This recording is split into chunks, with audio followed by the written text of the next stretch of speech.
찔게요. 아. 그쪽은 잘 나오나요? 이 웰널. 네, 사실 좀 측면이 좀 나아요. 정면보다. 김소연 변호사님 안녕하세요. 안녕하세요. 네, 오늘 왜 혼자 앉아 계신 거죠?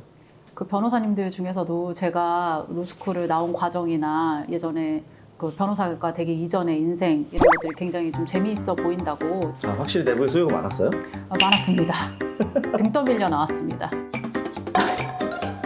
저 지지 않겠다는 마음으로 핫핑크 자켓을 벼르고 입고 나갔다가 영원한 흑역사로 박제된 저희 부모님은 가방끈을 늘리는 걸 그렇게 좋아하시는 분들이 아니셨어요. 그래서 열심히 공부를 하는 게 너무 안쓰러워 보였나 봐요. 그래서 이렇게 약간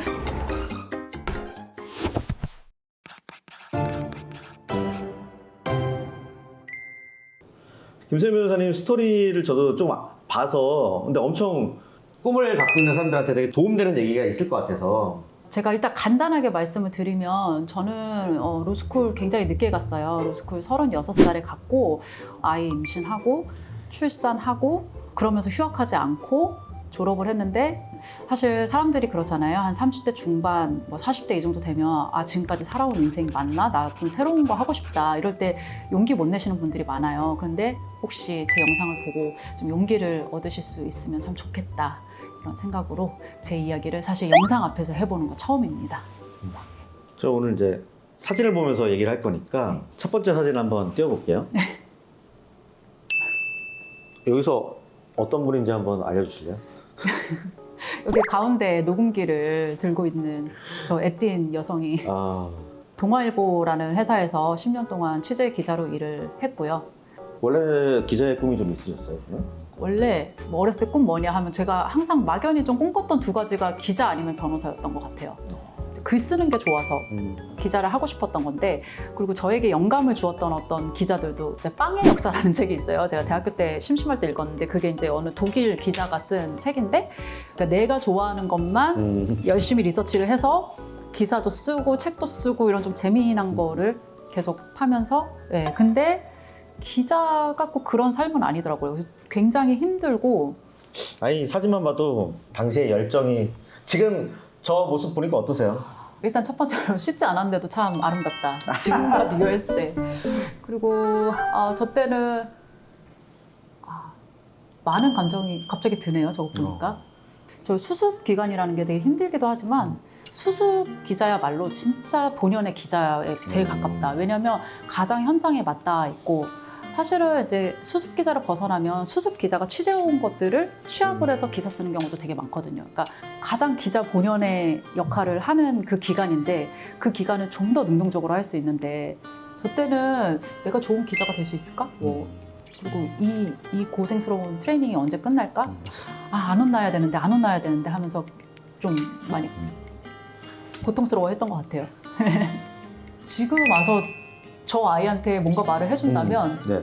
어차피 6개월은 언젠가 지나가니까 너무 힘들어하지 말고 그 순간순간 최선을 즐겨라. 이렇게 혼나지 않기 위해서 일하지 말고 막 이렇게 좀 아등바등했던 시간들이 너무 길었던 것 같아요. 다음 사진 한번 볼게요. 이거 뺀다고 생각했는데 이거 넣었네요, 제가. 기사 쓴 것 중에 뉴스로 내보낼 만한 게 있다 하면은 저렇게 스튜디오에 부르세요. 근데 당시에 가장 유명했던 메인 앵커 분이시고 저 지지 않겠다는 마음으로 핫핑크 자켓을 원래는 의상실에서 빌려주시는데 저거 다 재우시거든요. 그래서 제 나름대로 벼르고 입고 나갔다가 영원한 흑역사로 박제된.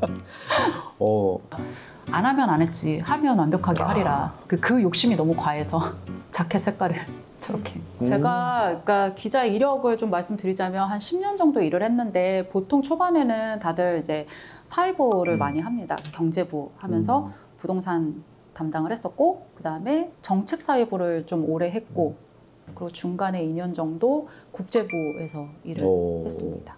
네. 기자 생활을 하시고 여러 부서를 다니시면서 이제 기자 생활에 익숙해지셨을 텐데 네. 왜 그런 변호사가 돼야겠다, 로스쿨을 진학해야겠다 마음 먹게 된 거예요? 기자 생활을 하다 보면 이런 법적인 송사를 직접 기사로 쓸 때가 되게 많거든요.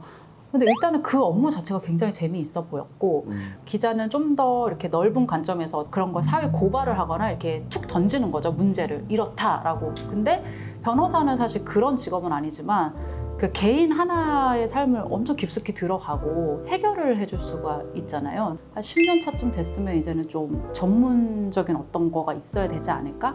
지방까지 갈 수는 없었어요. 가정도 있고 이래서 서울에 있는 걸 붙으면 가자 하면서 시험을 본 게 보다 보니까 7수째 로스쿨에 합격을 하게 됐습니다. 이 다음은 이제 좀 여기 동영상이네요. 동영상 네. 잠깐만 볼게요.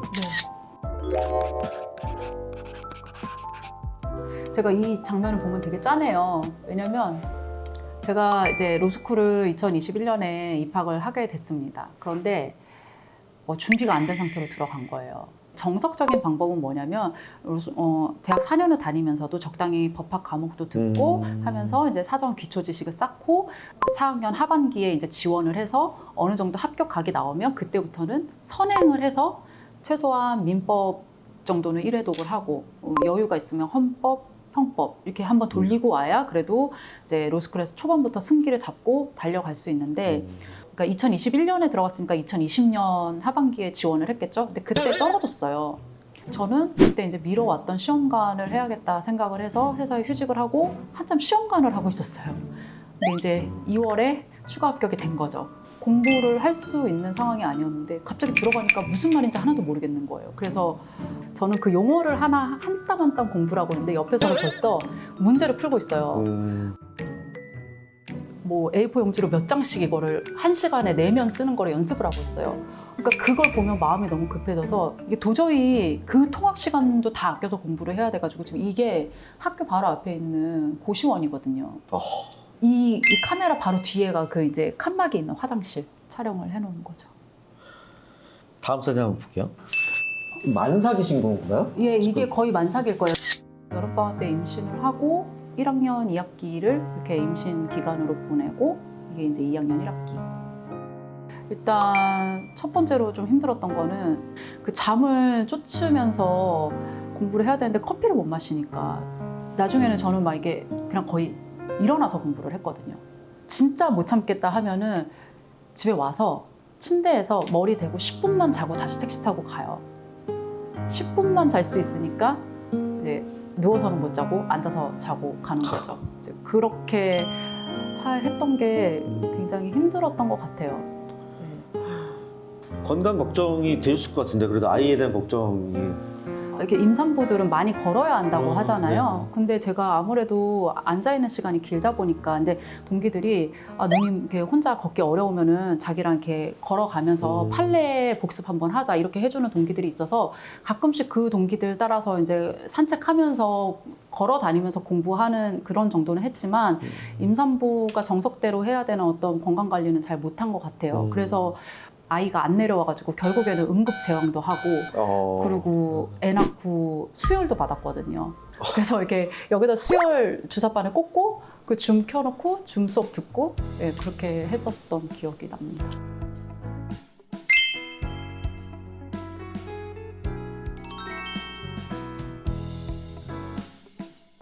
어떤 사람들은 되게 독하다 이럴 수 있겠지만 사실 레이더가 아이한테 안 가 있을 수가 없어요. 근데 뭐 학교 관두고 어떻게 하자 뭐 이런 얘기까지 나왔었다가 아이를 위해서 이것도 참자 그냥 어떻게든 완주를 하자 그리고 끝까지 하자. 다음 사진 한번 볼게요. 이거 몇 번 포기할 위기가 있었지만 결국에는 저 날이 온 거죠. 그래서 여러모로 좀 기념을 하고 싶었어요. 그렇게 하루에 몇 시간을 공부하신 거예요 그러면? 로스쿨 입학한 이래로 졸업할 때까지 뭐 아이 돌잔치 정도 빼고는 단 하루도 공부를 안 한 날은 없어요. 어떤 친구가 저한테 누나는 우리 로스쿨의 등대 같은 존재다. 그래서 저는 처음에 너희들보다 밥을 많이 먹어서 내가 어떤 삶의 지침을 주니 그랬더니 누나 자리가 가장 불이 오래 켜 있어가지고 등대다. 그래서 굉장히 치욕스럽구나. 수석도 아닌데. 공부는 굉장히 살면서 제일 많이 했던 것 같습니다. 만점이 몇 점이에요? 만점이 1600점인가 뭐 그럴 거예요. 근데 그건 되게 이론상의 점수예요. 그 점수가 나올 수는 없어요. 보통 이제 1100점 넘었다 하면 100등 내외 정도일 거예요.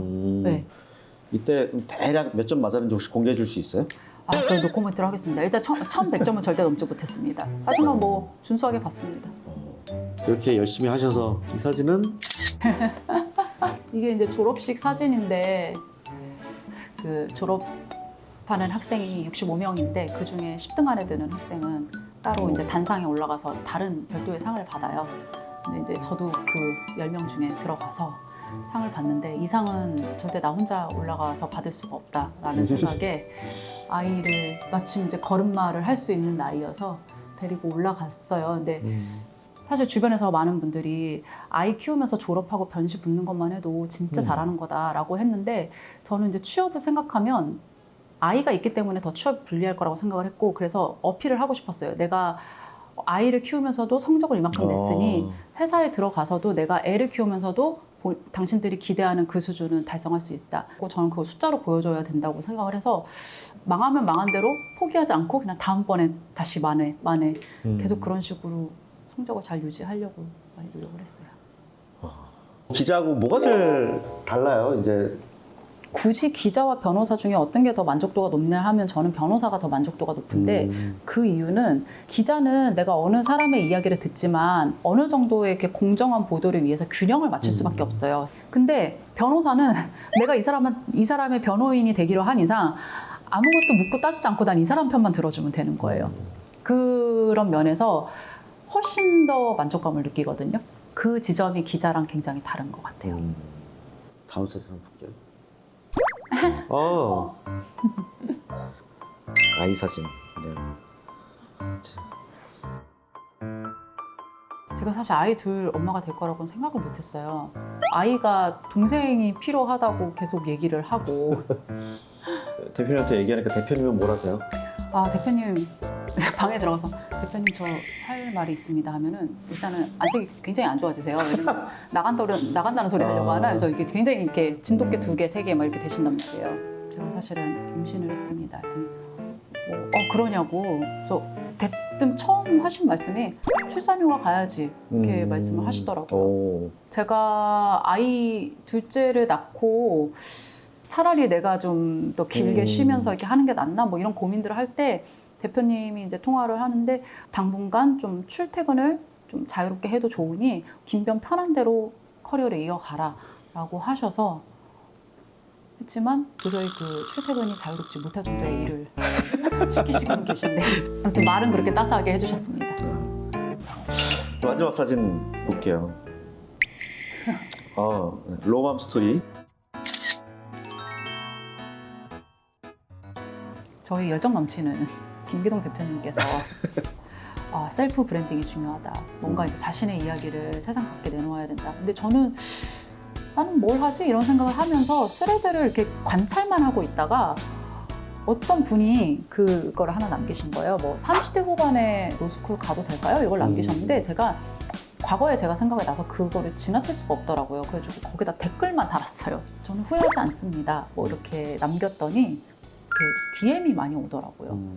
누군가한테는 이게 필요할 수 있겠다. 내가 이렇게 말하지 않으면 모든 사람들은 다 그렇게 4년 동안 열심히 공부해서 학점 잘 만들어가지고 졸업하자마자 로스쿨 가고 그런 사람들만 변호사가 된다고 생각을 할까봐 한번 꺼내보자 해가지고 저거를 2월인가부터 시작을 했어요. 근데 저 밑에 이 첩글 저게 올리자마자 거의 저 정도가 된 거예요. 그래서 저는 되게 찌질한 역사라고 생각을 했는데 그거를 되게 눈여겨봐 주시는구나. 그걸 요즘 세상 깨닫고 있습니다. 앞으로 뭔가 어떤 변호사가 되고 싶다? 어떻게 살고 싶다? 네.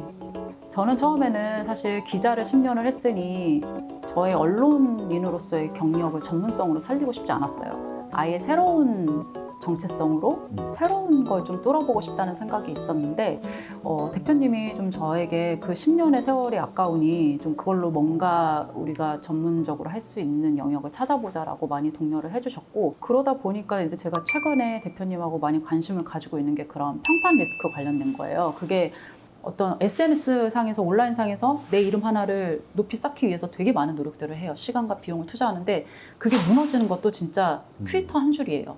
근거가 없는 음해성 어떤 콘텐츠 하나 그런 거를 변호사로서 차단을 해주거나 아니면 사전에 그런 거를 막을 수 있게 자문을 해주거나 실제로 그런 위기가 닥쳤을 때 속무적인 비속무적인 어떤 툴이 무엇이 있는지 정확하게 알려주고 그것들을 대행해 줄 수 있다면 좋겠다라는 생각이 들고 그걸 하려면 제가 볼 때는 변호사 이력만 가지고는 부족하다고 생각을 해요. 언론을 잘 알아야 되고 그런 면에서 제가 좀 쓰임이 있을 수 있다고 생각합니다. 새로운 도전을 하는데 머뭇대고 있는 분들한테 어떻게 말씀해 주실 수 있겠어요?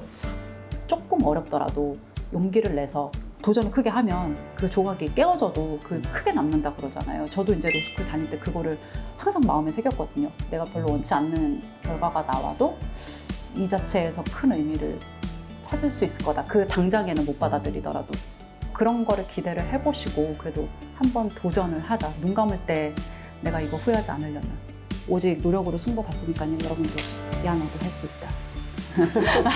네, 다들 하실 수 있습니다.